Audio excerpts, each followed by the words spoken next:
What's going on, everyone? I hope you're all doing well. So this video is about my experience at SeaWorld Orlando back in mid-May. This was supposed to be a bigger trip consisting of Universal and Busch Gardens Tampa, but unfortunately Velocicoaster wasn't open, so I'm gonna wait for that to open before I go to Universal, and I don't know if Iron Gwazi will ever open, so obviously I didn't go to Busch Gardens Tampa, but I did hit SeaWorld Orlando for a short vacation down to Florida, and these are my thoughts on the park.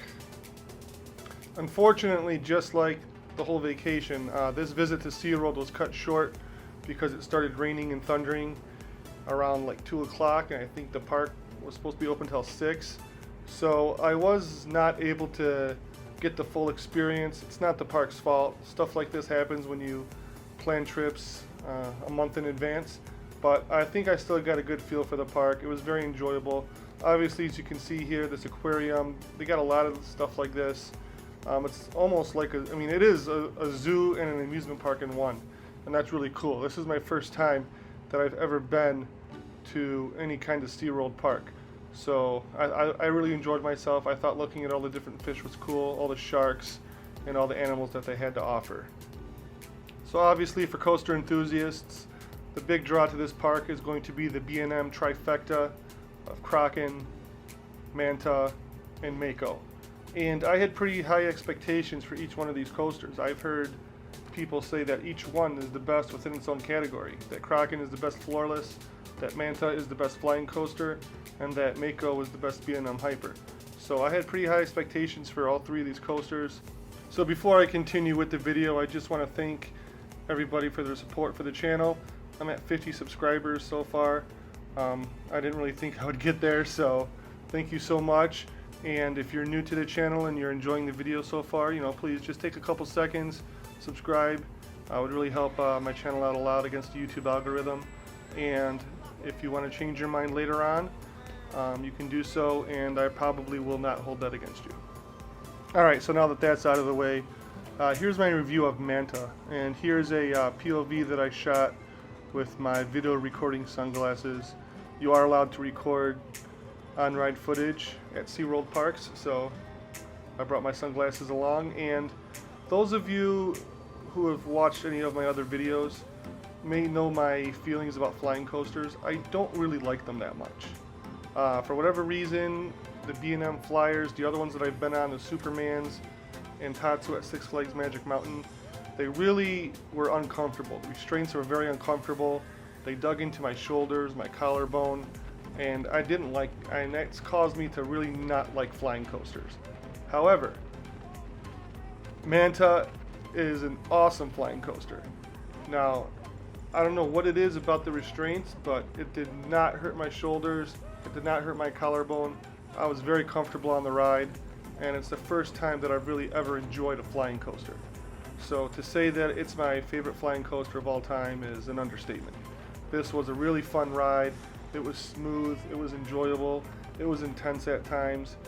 Going past the water here and going past the waterfall, going in and out of the trees, it was just very enjoyable. Very awesome ride, very fun ride. I really enjoyed myself, and it was a start to the day that I did not expect because I normally do not like flying coasters. So yeah, Manta, awesome ride, highly recommend it. So next up was the B&M floorless coaster Kraken, and I've heard a lot of people say that this was the best B&M floorless that's out there. So I was very anxious to take a ride on this. So here's the POV I shot of Kraken with my sunglasses, and maybe this ride was one of the best floorless coasters when it opened, but this was just rough. It was a headbanger, and I had a splitting headache when I came off of this ride. If it was smooth, it was very intense. Don't get me wrong, this was an intense ride, and I like intensity. But if it was smooth at the same time, I could see it being maybe the best floorless out there. But if it's just going to give me a headache and be rough and be uncomfortable, I can't really enjoy the ride that much. It's not going to be that much fun. So as you can see, there's a lot of inversions back to back there, and right before the brake run, That first half was pretty intense, but when you match intensity with roughness, it doesn't make for an enjoyable ride, at least not for me. So this was a one and done. I didn't want to ride this coaster again because I didn't want to give myself a headache. But the theming around it is pretty cool. The rock work around it is pretty cool. It looks good off-ride, but on-ride is just too rough for me. So I saved what I thought would be the best for last, and that's Mako, the B&M Hyper, and this definitely lived up to the hype. This coaster is butter smooth, it's intense, it has great airtime, it's got a great setting. I loved everything about this coaster. I probably rode it 5 times, which was a lot because the day ended at 2 o'clock for me. So yeah, once I got on this coaster, I couldn't stop getting on. And just an awesome coaster. The first drop is really awesome right here, really intense. But my favorite element is this one right here, this kind of turnaround, wave turn, whatever you want to call it. Way better than the wave turn that's on Orion at Kings Island. All these little airtime hills all provide really powerful airtime. This turnaround section is pretty nice, pretty intense. I shot this obviously from the front row, but I think it's a back row ride. Whipping you over those airtime hills. There was a trim on one of these hills coming up here. I think it was the other one. In the front row, you don't really feel it. In the back row, you feel it a little bit, but it doesn't kill the ride. Again, really solid hyper coaster, and yes, my favorite B&M hyper coaster. Mako lived up to the hype. This is a great ride.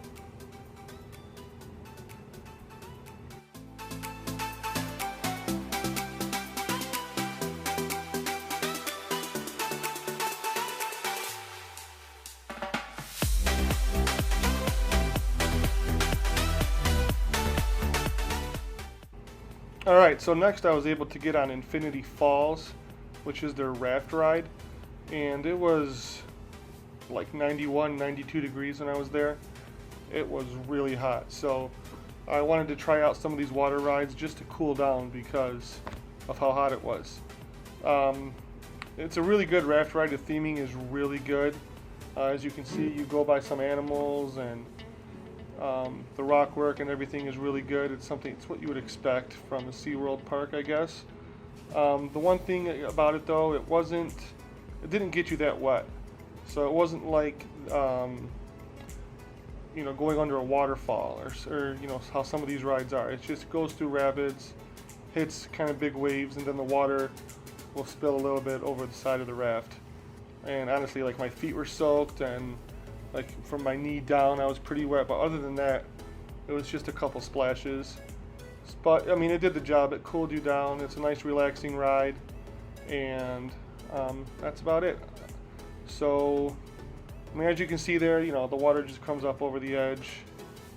It goes by some nice waterfalls.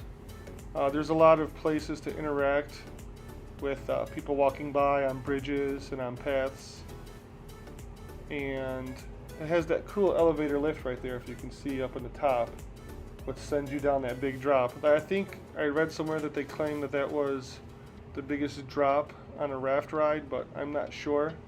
It was fun. It wasn't intense or anything, and it didn't get you that wet. But again, this is a family park. I don't think people come to SeaWorld to get completely drenched. So it is what it is. It was a fun ride, and I enjoyed it. So I've spoken very positively about the park so far, and for good reason. It's a great park. But when I was there, there were some negatives too. The first big negative was that food stands and drink stands were scarce. I mean, like I said before, it was like 92 degrees there, and I had the dining plan, and it was really hard to find places to drink and places to eat at. I know it's the pandemic. I know this isn't a normal time for amusement parks and theme parks, so I'm not holding it against them too much, but that is something that was disappointing on my trip, especially since I paid the extra money for the dining plan. But I'll go back and I'll see how it is under normal circumstances. I'd really like to see how it is, but that was one negative about the park. But I don't mean to be a broken record, but overall I had a great time, and I want to end the video on a bad note. So I'm just going to go ahead and end the video with some clips of some of the different animals that you can find at SeaWorld. It was really cool, somebody from the Midwest going down here and seeing some different animals that I normally wouldn't be able to see at home.